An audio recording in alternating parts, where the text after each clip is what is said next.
So far as we are concerned, we are definitely committed to encouraging science and technology. Encouraging it not only in its various technical fields, but to build up the scientific temper, a scientific approach.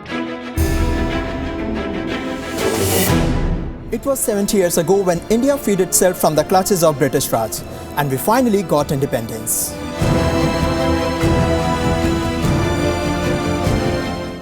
At the stroke of the midnight hour, when the world sleeps, India will awake to life and freedom. August 15 of 1947 was the day. Streets were full of crowd, celebrating, singing and laughing. Every Indian heart was pumping with the joy of freedom. But the road ahead wasn't easy. The path was full of challenges. But as struggle keeps you on your toes, the focus was right, the vision was clear, and India knew its path to a brighter future. While economic growth and self-reliance were among other key priorities, the idea to make India a technologically advanced nation was never kept on the backseat. To make India a technology superpower was pretty much there since the very first day of our independence. And now it's time to celebrate, to rejoice, because India has realized that dream. 70-year-old India is no longer just India. It's now Digital India.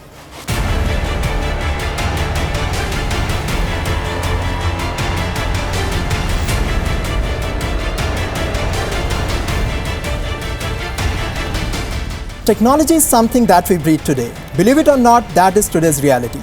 Ask yourself a few questions and you will realize that how paralyzed you would feel without technology.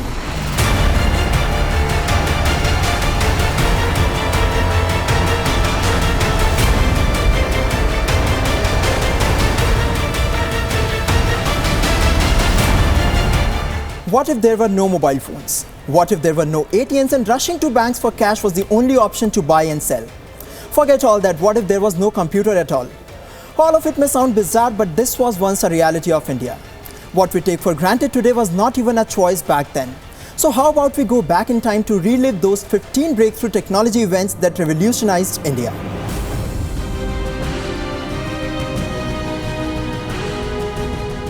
Millions of students today aspire to get into IIT, one of the leading engineering colleges of India that train thousands of young girls and boys every year on industrial problems and technology. We are sure that you must have come across teens with a dream to get that one seat in an IIT. It's that big a thing, even today.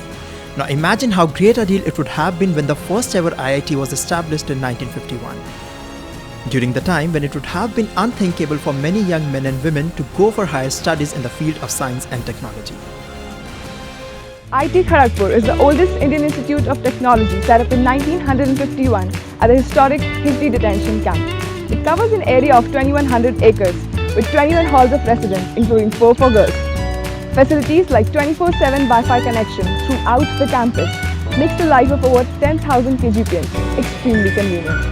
More importantly, the creation of the first IIT was a bold move in times when the country was reeling under the pressure of economic development. And this went on to be one of the first landmark steps in trying to make independent India a tech powerhouse. Our founding fathers, rightfully so, after independence, focused on higher education and technology. We built institutions and infrastructure required. Communication is now a cakewalk. Today you don't have to think about how to contact someone. You have a smartphone, you can call, email, send messages and do a video call. But this happens in today's times. There was a time, even years after independence, when people had to wait for weeks to communicate with those sitting miles away. But the establishment of ISRO in 1969 brought about another revolution in the field of science and technology. While ISRO has played an instrumental role in various areas such as land management, weather forecasting and natural disaster, but its contribution to the field of mobile communication has connected India like never before. Communication satellites today are an integral means of connectivity to remote and far-flung regions of the country. One thing that India has proved in the last 70 years is that it never shied away from adopting new technology. As and when it got a chance to try out a new technology, it embraced it with open arms and continued to usher in an era of innovation. And the use of electronic voting machines in India for the first time back in 1982 was one such progressive move. Today, India has come a long way in deploying EVMs across the country. So much so that EVMs today are now seen to be like any other common thing. But their adoption by India in times when it was not even popular in developed nations is a clear sign of India's modern outlook back in those days. And the success of EVMs in India can be measured by the fact that today Russia seeks to use India's EVM technology in its 2018 presidential election. You will agree that one of the cornerstones of a democracy is that it conducts free and fair elections. And the adoption of EVMs in India has led to a drastic reduction in voting malpractices. Today we are living in a digital age. We have a plethora of gadgets to do most of the things that our life demands. But India has not reached here overnight. The humble beginning of what we call today Digital India started in real sense way back in 1980s when former Prime Minister Rajiv Gandhi brought the computer revolution in India. Rajiv Gandhi era. I had an opportunity to work with Prime Minister Rajiv Gandhi very closely for almost 10 years. I must say, he was a great leader. I personally miss him. And he was a visionary. He had a vision of India in the 21st century. Rajiv Gandhi belonged to the post-independence generation, and therefore he always looked at India through a modern lens. He always had this mission to modernize India. And when he got a chance, he did not let go of the opportunity to bring in what India needed. As he rose to power in 1984, he liberalized the production and import of computers, and that is when India was introduced to the computer in real sense. The number of computers in India went up from 1,000 in 1978 to 80,000 in 1990. And that was the time when Digital India was born in its true sense. Imagine if someone came and told you to stand in a queue for hours and hours just to get rail reservations. We are sure the mere thought of it would just get on your nerves. But know what? This was how people in India would get their train tickets issued not just for years or decades, in fact for over a century. And therefore in 1984, the introduction of computerized ticket reservation system in a country that is one of the world's largest railway networks was seen as no less than a miracle. And this historic move not only sped up the process of reservation system in the Indian railways, but it also brought about a major shift in the attitude of both the general public and the white-collar workers about computerization. And this was actually the beginning of the acceptance of computers in India. Today you can't imagine your world without computers. Computers that once struggled for acceptance in our country. You know what, I believe that to understand the value of what we take for granted, it's very important to know their history. It's only then we can realize how privileged we are in this digital age. Remember those long queues outside ATMs that became a common sight for a few months when demonetization was announced in India last year? If not anything else, it gave out a very clear message that digital payments and internet transactions are all okay, but we still can't live without ATMs. And that is the value of ATMs in our life. But the seed of this ATM revolution in India was planted in 1987. While ATMs in India took a very long time before they became mainstream, today we can't imagine our lives without them. So much so that today we don't just have ATMs on land, but we have floating ATMs too in the country. You would agree things that come in pair matter equally. You just can't hold one thing more important than the other. Like rice and dal, fork and knife. So for the same reason, computers alone wouldn't have helped India in reaching where it is today. A boost to the software market was also needed at the same time. And therefore, soon after the arrival of computers in India, another major initiative was taken and software technology parks were established that provided required infrastructure to software companies. And this initiative also encouraged many small entrepreneurs to enter the software market. Not only this, software companies were given a lot of concessions after liberalization. And eventually the import duty on computers used for software export was also abolished. Okay, have you ever forgotten to carry your phone along? Well, sure, there must be many people. Well, I too have, and I know exactly how restless its absence can make a person. Believe it or not, it's no less than oxygen for us today. And why not, after all, it has changed the way we communicate today. Reaching out to anyone now is just a few taps away. If I can go a little filmy here, the year 1995 not only gave us the much-loved DDLJ, but it also gave India the power to go mobile. We say you must know that it was on July 31st, 1995 when the first mobile call in India was made between the then Union Telecom Minister Sukhram and the then Chief Minister of West Bengal Jyoti Basu. And since then, telecommunications has come a very long way. Well, mobile is great. It's an awesome way to stay in touch with your loved ones from anywhere you are. But just for once, think about it. Would it be okay if your phone could only make calls and send messages? Okay, let me put it this way. Can you imagine your world today where there is no Google for you?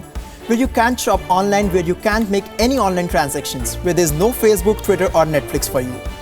Well, it may sound a little weird to you, but that was how exactly millions of Indians were living before 1995. And it was only on August 15, 1995 when Videsh Sanchar Nigam Limited formally launched the internet for the Indian public and brought about another revolution that eventually changed the way we think, shop, eat or live. So after almost 50 years of independence, India was finally undergoing a communication revolution in a true sense. We got mobile technology, there was internet, but it couldn't have stopped there because one large piece was still missing. While the arrival of internet in the late 90s opened a large number of opportunities for businesses, students and the government, what was missing was a legal framework to regulate online conduct and cybercrimes and to protect data and privacy. But it did not take the government too long to bring that. And finally, the year 2000 saw the birth of India's first cyber law, Information and Technology Act 2000. Well, quite like you, we also believe that the law is quite old now. It's time for amendments to the act. Okay, now time for some honest confession. Let me ask you a very simple question. Like genuinely, for how long can you actually stay away from your Facebook, Twitter, Snapchat or Instagram? Well, you know your answer, right? And I'm sure my answer is quite like yours. I don't think any of my day goes by without checking my social networks at least for a couple of times in a day. So much so that many of us check Facebook and Instagram the first thing in the morning and for a matter of fact the last thing in the night as well. Clearly, this is a perfect indicator of how deeply social networks have aligned with our lives. Social networks, which were not even a thing around a decade before, has now become an integral part of our lives. If this doesn't reflect how fast technology is taking over our lives, then what else? But the good thing here is that social networks have connected us to the world like no other technology. Well, I'm sure that today if you were told to list down 5 things that are close to your heart, smartphone would be one of them. You may choose to disagree here, somewhere you know that how precious it is for you. Smartphone of today, that is no less than our true companion, revolutionized the mobile space when Apple first introduced its first iPhone in 2007. These are not, and we are calling it iPhone. Who knew back then that it would not just be a trendsetter but will change our lives in unimaginable ways? Basically, it was in 2007 when the whole computer was put in the palm. You know, the beauty of technology is in the surprises and convenience it brings along. When the smartphone became mainstream towards the end of the last decade, more revolutions were definitely bound to happen. And one such breakthrough happened when users got the power to buy anything from anywhere. E-commerce boom early this decade changed the way we used to shop. It cut down on our efforts to take out time and go out to shop. And since then, almost everything is now available to buy in a few taps. E-commerce is going to be more disruptive than anybody thinks it's going to be. It's going to change India. It's going to change the way we think about buying, about transacting in a way that has never happened in any other geography before. Groceries, furniture, clothes and whatnot. Tap, tap, tap and they will be at your doorstep in no time. Well, no doubt India had been growing digitally. It was for the first time in 2015 that a government felt the need to have a dedicated campaign around the concept of Digital India. We will continue to see human struggles and successes. We will witness human glory and tragedies. But in this digital age, we have an opportunity to transform lives of people in ways that was hard to imagine just a couple of decades ago. The idea behind the campaign is simple: to make citizens more digitally empowered. A lot of initiatives have already been taken under this campaign and the journey is still on. Various government services are now being made available to citizens digitally. And more importantly, it is filling the digital gap that exists between urban and rural India. Remember how a few years ago many of you would just stick to 1 or 2 GB of mobile data plan. Because it was pretty expensive, it wasn't as cheap as it is now. But then one fine day in 2016, Jio entered the telecom market with disruptive data prices. And that's what actually triggered a data war in the Indian telecom market. To ensure that Indians have the highest quality and quantity of data connectivity at the most affordable prices. Ladies and gentlemen, Jio is an entire ecosystem that will allow Indians to live digital life to the fullest. It was basically a beginning of the mobile data revolution in India. The war that Reliance Jio began left competitors with no choice, and they had to come up with offers as cheap as Jio's. Basically, the tug of war between telecom players not only benefited consumers in major ways, but it also led to a multifold increase in the internet usage on phones. A revolution that we understand will soon lead to many other revolutions. Jio is the first mobile network in the country that is only 4G LTE.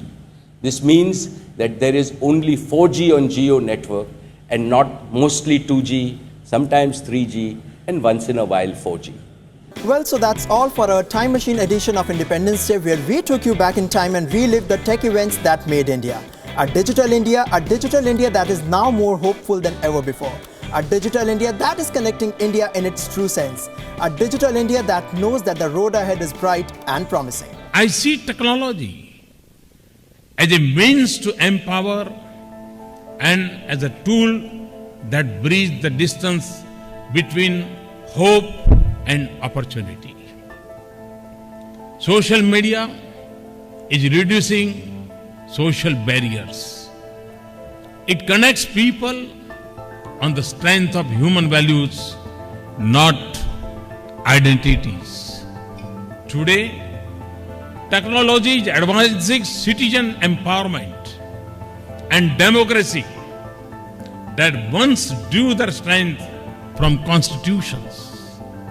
Technology is forcing governments to deal with massive volumes of data and generate responses not in 24 hours, but in 24 minutes.